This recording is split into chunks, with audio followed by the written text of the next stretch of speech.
Me afrimin e stinës së ftohtë, specialistët e blegtorisë theksojnë rëndësinë e përgatitjeve të duhura për dimërimin e kafshëve, duke vënë pa momentet kryesore që sigurojnë shëndetin dhe mirëqenien e tyre gjatë muajve të acartë. Është e rëndësishme në këtë periudhë që të bëhet pastrimi dhe desinfektimi i ambienteve lokaleve ku qëndrojnë kafshët. Bëhet heqja e pleut, desinfektimi i stallave me lyerje atyre me gëlqere, desinfektimi i shtresës me plurgëlqere dhe superfosfat në masën 100 gram për metër katror. Kjo presupozon që në periudhën e pranverës, pasaj kur pleut të idhet i kafshëve i stallave në ambientet e tokave, të ketë brenda dhe superfosfatin i cili është një plerus i mirë edhe i tokës. Të ushqyerit e tyre aktive timta kryesisht dhenve në këtë periudhë, përveç kullotës, duhet dhe një mbështetje në grasht. Kjo do të thotë që duhet të fillojë gradualisht me futjen e koncentratit, një sasi e koncentratit në masë rreth 300 gram për krerë dele në këtë periudhë, gradualisht duke arritur në delet e qumshit apo ato mishatake deri pastaj edhe në 700-800 gram për periudhën e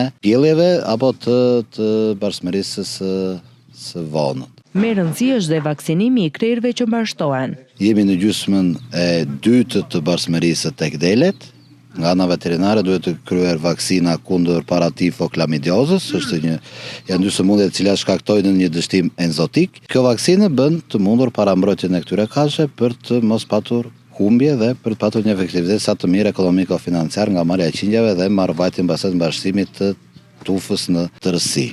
Sipas suraj, zbatimi me kujdes i këtyre 3 hapave është thelbësor për një dimërim të sigurt dhe pa probleme të kafshëve.